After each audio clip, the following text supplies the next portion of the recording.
पीर हरणित ईश ने लिया पैगंबर अवतार। पीर पैगंबर जब बाबरे करिए भव से पार। पीर पीर सब ने कहा पैगंबर कहत न कोई। पीर पैगंबर जो जपत तासो पीर न होय, तासो पीर न होय।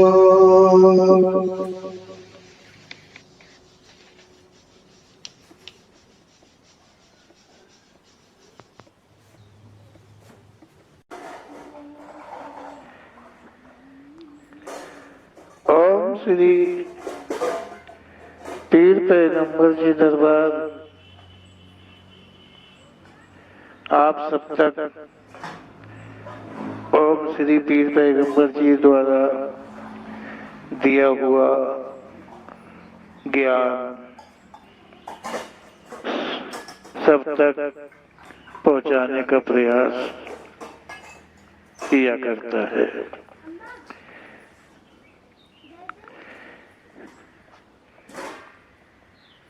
कहना है कि संसार का जो रचनाकार है, संसार के प्रति का संविधान की रचना भी उसी ने की है।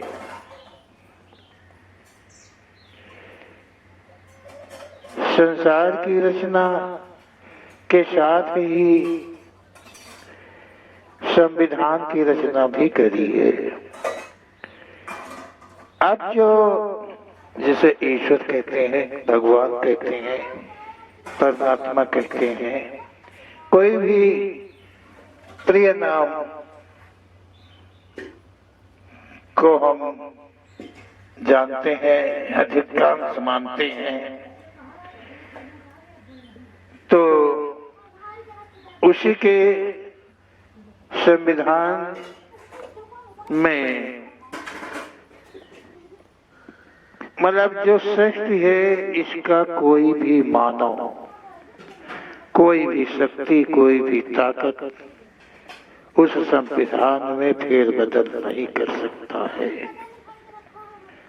जरा भी नहीं। कोई हस्तक्षेप नहीं कर सकता है।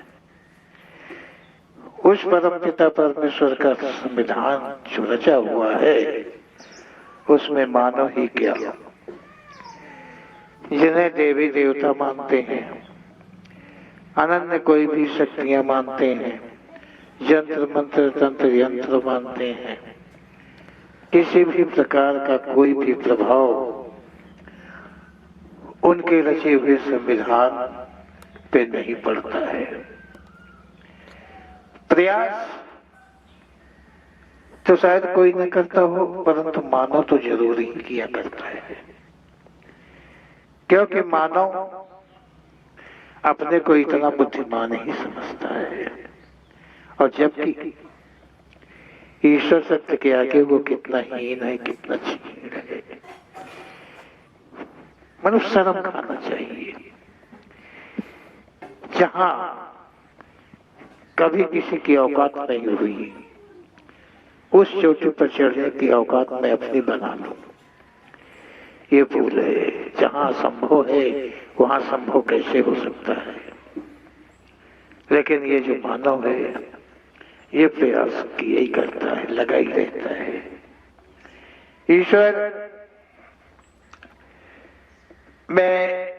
ईश्वर ने जो संविधान की रचना करी है, ओम श्री पीर पैगंबर जी का ही कथन है कि जो परमात्मा के द्वारा संविधान की रचना, उसमें जरा भी कोई फेर बदल नहीं कर सकता है, नहीं कर पाया है, आज तक नहीं कर पाया है, कभी नहीं कर पाया है कि कोई थोड़ा फेर बदल कर दे। अब ये जो आप ग्रंथों के द्वारा देख पा रहे हो वो बात अलग है, क्योंकि ग्रंथ तो कोई संविधान, मानवीय संविधान है, परमात्मा का संविधान थोड़ी है। और एक ग्रंथों में दिखाया विशेषतः तो रावण को भी दिखाया गया है कि वो वरुण जो उसके यहाँ पानी भरते थे और वायुदेव झाड़ू लगाते थे, क्या सच है? हो सकता है। तो रावण जैसे तो कितने भी पाप पैदा हुए होंगे धरती के ऊपर, फिर तो ऊपर वाले का जो संविधान है, परमात्मा का जो संविधान है, वो तो संविधान कहने के योग्य ही नहीं बचा। तो ये जो ग्रंथों के द्वारा ऐसा कुछ लिखा गया है कि किसको किसने बस में कर लिया, किसी ने किसको बस में कर लिया, ये सब झूठ का फरेब का लिखा हुआ है। यह मानव को विचलित करने के लिए, उस मानव के मन को बदलने के लिए लिखा गया है। ये कोई सच्चाई नहीं है। ओम श्री पीर पैगंबर जी कहते हैं कि ईश्वर के संविधान से कोई भी अपने को बचा भी नहीं सकता है। जो ईश्वर का संविधान है, जो ईश्वर के द्वारा संविधान सृष्टि का हेतु लेकर के रचा है, उससे कोई बच नहीं सकता है, कोई अपने को नहीं बचा सकता है। कोई ऐसी विधि, कोई ऐसी ताकत, कोई ऐसी शक्ति नहीं है, कोई ऐसा पुरुष महापुरुष नहीं है जो कि वो अपने को बचा ले। कर्म का फल उसे अवश्य ही मिलेगा। ये संविधान रचना का पाठ है कि कर्म का फल अवश्य ही मिलेगा, और कोई भी शक्ति, कोई भी ताकत नहीं है कि वो अपने कर्म फल से बच जाए। उसे खाना ही पड़ता, निगलना ही पड़ता, चाहे कितना कड़वा हो, चाहे जितना तीखा हो, वो निगलना पड़ेगा ही, अवश्य निगलना पड़ेगा। ये उसका संविधान है। यहाँ संविधान ये नीचे वाला नहीं है जो कोर्टों में देखते हो, पैसे फेंको तमाशा देखो। हाँ, ये संविधान नहीं है कि रातों रात में बदल जाता है, घंटे घंटे में बदल जाता है। ये मानवीय संविधान नहीं है, परमात्मा का संविधान है, अटल है, अचल। जो जैसा भी करता है उसे वही मिलता है। यहाँ पर संविधान है कि जो तुमने किया है वो तुम्हारा तुमको मिलेगा, किया है वो मिलेगा। जैसे एक मालिक की मजदूरी एक मजदूर करता है तो उसे मिलता है, उसी तरह से तुम भी करोगे, जो करोगे वो तुम्हें अवश्य ही मिलेगा, फल रूप में मिलेगा। यदि ऐसा ना होता तो मानव की मृत्यु का भय जरा भी नहीं होता। बस इसी जगह से मानव गिर जाता है, अच्छे अच्छे पहाड़ टूट जाते हैं, क्योंकि संविधान में मृत्यु, ये जन्मने का है तो मृत्यु का भी पहुंच है, और ये हमेशा आदमी को कायर बनाए रहता है, कमजोर बनाए रहता है। मृत्यु का भय। मानव कुछ भी करता है, लेन देन का फल उसे अवश्य ही मिलता है। ओम श्री पीर पैगंबर जी कहते हैं कि मानव कुछ भी करता है तो जो भी लेन देन कुछ भी करता है उसका फल लेन देन के द्वारा ही मिलता है, परंतु कुछ कर्म फल का अधिकारी वो मानव नहीं हो पाता।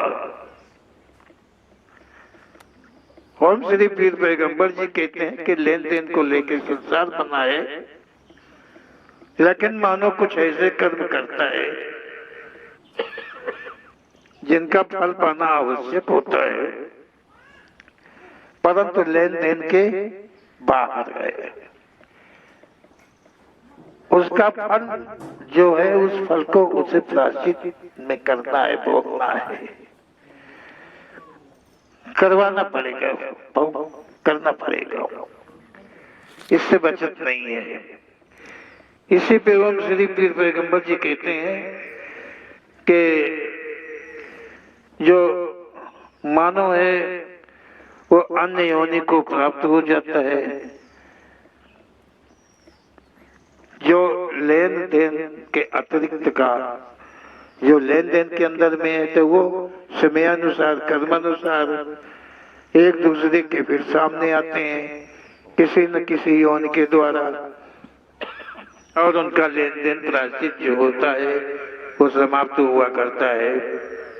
ये क्रम चला करता है, परंतु मानो कुछ कर्म ऐसे करता है जो लेन देन के बाहर होता है, लेकिन फल उस कर्म का फल पाना उससे अनिवार्य होता है। ऐसा ओम श्री पीर पैगंबर जी ने कहा है। और कर्म भोग भरना भी पड़ता है, भरना भी जरूरी है।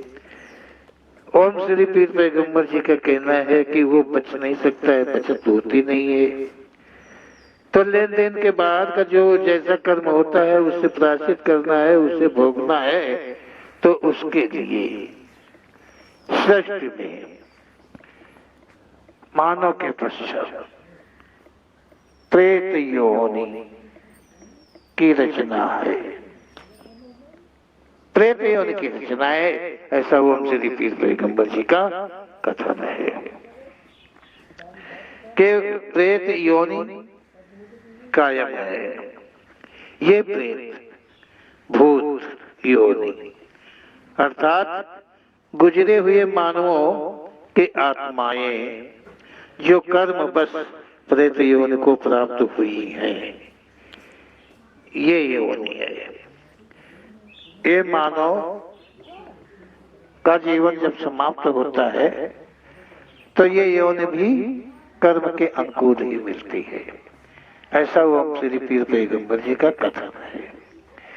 इसे बहुत मतलब पीछे के जो उत्पन्न होके मरे हुए लोग हैं, प्रेत, इन्हें भूत भी कहा जाता है, प्रेत भी कहा जाता है, शैतान भी कहा जाता है।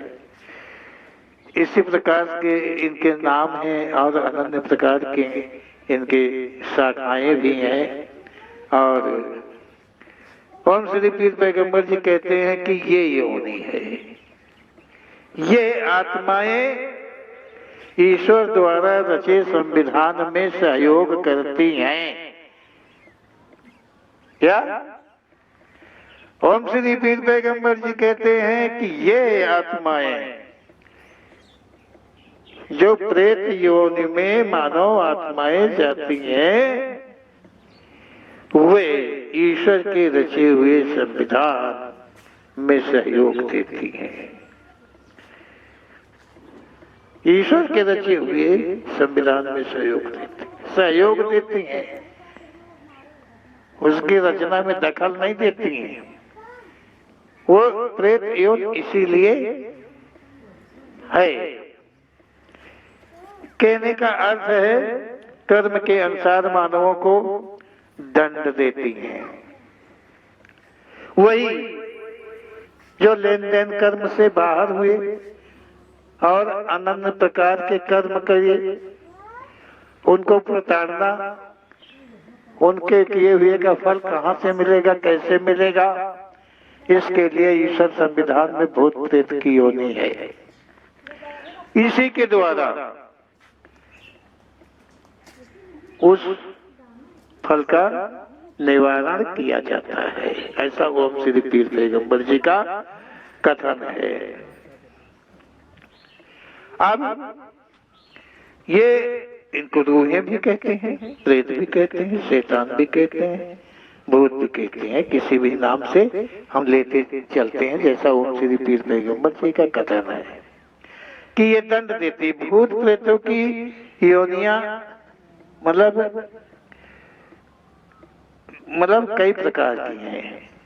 जैसे मानवों में जाति धर्म है, छोटा बड़ा है। मानव के कर्म फल के रूप में दंड कष्ट इन्हीं प्रेत आत्माओं के द्वारा दिया जाता है। ओम श्री पीर पैगंबर जी कहते हैं कि जैसे मानवों में छोटा बड़ा है, वैसे इन प्रेत योनियों में भी है। बड़ा है, कोई छोटा है, कोई कम है, कोई ज्यादा है, ऐसा प्रेत योनि में है।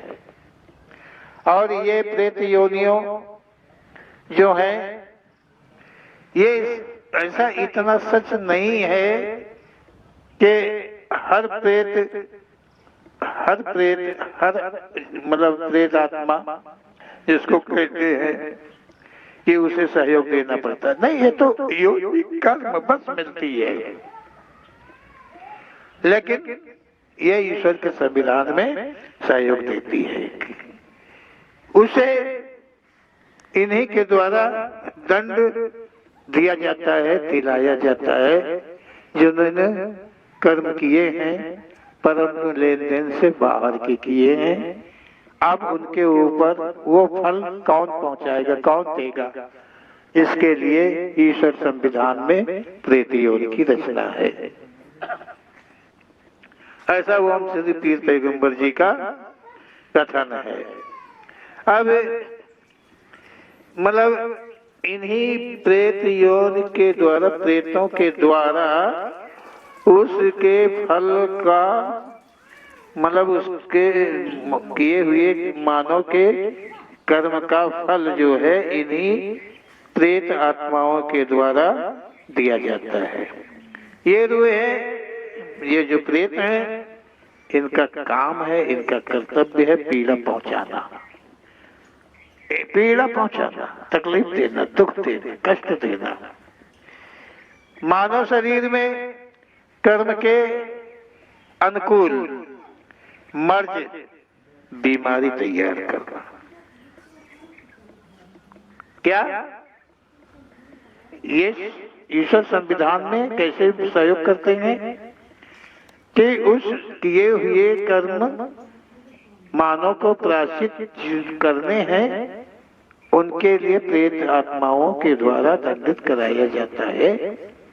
और ये रूहें क्या करती हैं कि जिस मानव को जो दंड देना होता है, जो उनके लिए आदेश मिलता है, जो उनके लिए कहा गया है, वो अपना कर्तव्य को पूरा करते हैं और मानव में प्रवेश लेकर के वो कष्ट देते हैं। अब ये प्रवेश कहाँ, शरीर, इतने बड़े शरीर के अंदर कहाँ प्रवेश ले लें, कहाँ से उन्हें कष्ट देना है और कैसा कष्ट देना है और कितना कष्ट देना है, ये सब निर्धारित होता है। ओम श्री पीर पैगंबर जी कहते हैं कि मानव जो है, यदि मानव के कर्म ऐसे हैं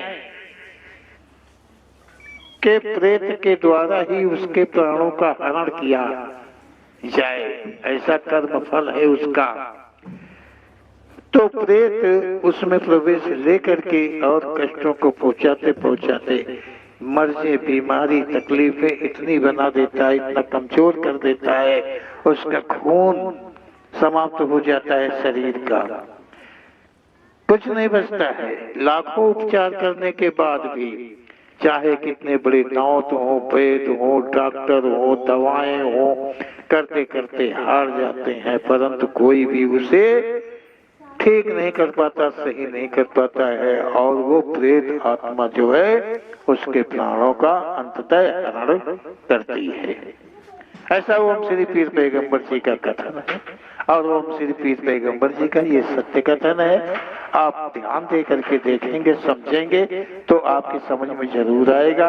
ऐसी बहुत सी कहानियां, बहुत सी स्टोरियां आपके ही पास पड़ोस में, आपके ही गांव में, आपके ही शहर में पड़ी हुई हैं, जिन पे कभी कोई दवा का असर नहीं होता है। कोई ऐसा डॉक्टर नहीं पैदा हुआ है कि उनके मर्ज को ठीक कर दिया हो।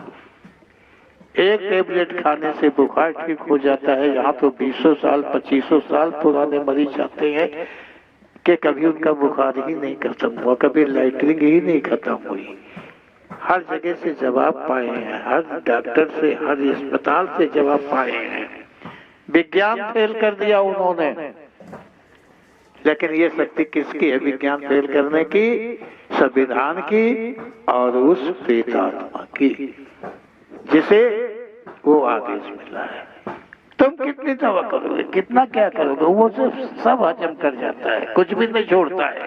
करो क्या करोगे, कितना करोगे, जितना भी करो, कोई असर नहीं पहुंचने वाला है। ऐसा ओम श्री पीर पैगंबर जी का कथन है कि मानव की ऐसी मृत्यु के पश्चात मानव का जीवन, मतलब जो जीव आत्मा यदि कर्म बस अन्य योनि को अभी नहीं मतलब पाना है तो उसे प्रेत योनि में रहना पड़ता है। ओम श्री पीर पैगंबर जी कहते हैं कि इस प्रकार से रूह आदेशानुसार मानव के प्राण का हरण कर लेती है और मानव के जो कर्म होते हैं मृत्यु के पश्चात यदि उसे अन्य योनि में अभी नहीं जाना है, अन्य किसी योनि में नहीं जाना है, तो उसे उस प्रेत योनि में ही रहना पड़ता है और उस प्रेत के करीब साथ ही रहना पड़ता है। जो उसके प्राणों का हरण करता है उसी के साथ ही रहना पड़ता है। ऐसा ओम श्री पीर पैगंबर जी का कथन है। तो ओम श्री पीर पैगंबर जी के कथन को हम भली बात जो है मनन करेंगे और ये देखेंगे कि वास्तव में सच क्या है। ग्रंथों को देखा, पुराणों को देखा, महात्माओं को देखा, संतों को देखा, दुनिया की सुन लिया, दुनिया से बेदुनिया की भी सुन लिया, हर जगह की सुन लिया, लेकिन ये प्रेत योनि संसार में व्याप्त है। हर संसारी को पता है, केवल विज्ञान को नहीं पता है। केवल एक विज्ञान ऐसी चीज है जिसको नहीं पता है, लेकिन जिस वैज्ञानिक को ये दबोच लेता है तो वो वैज्ञानिक भी हाथ जोड़े जोड़े फिरता है। सच है, बहुत है ऐसे देखे जाते हैं, हमारे यहीं देखे जाते हैं, इसी दरबार माध्यम से देखे जाते हैं। तो ओम श्री पीर पैगंबर जी का ऐसा सत्य कथन है और इसका मनन करें और ऐसे कर्म, ऐसे कर्तव्य ना करें कि उन पापों के द्वारा तुम्हें प्रेत योनि में जाना पड़े या प्रेत योनि का कष्ट तुम्हें भोगना पड़े, प्रेत के द्वारा कष्ट तुम्हें भोगना पड़े। ऐसे कोई कर्म ना करें, वो कर्म करें जिनका फल मीठा हो, दर्द न हो, कष्ट न हो, तकलीफ न हो, सड़न शरीर में न लगे, कीड़े शरीर में न पड़े। बचा के रखिए अपने को, अपनी संभाल करिए स्वयं से। ऐसा ओम श्री पीर पैगंबर जी का कथन है और ओम श्री पीर पैगंबर जी का मनन आप सब करते रहेंगे। ओम श्री पीर पैगंबर जी दरबार यही आशा आपसे, यही अपेक्षा रखता है। बोलो ओम श्री पीर पैगंबर जी महाराज की जय, बोल सच्चे दरबार की जय।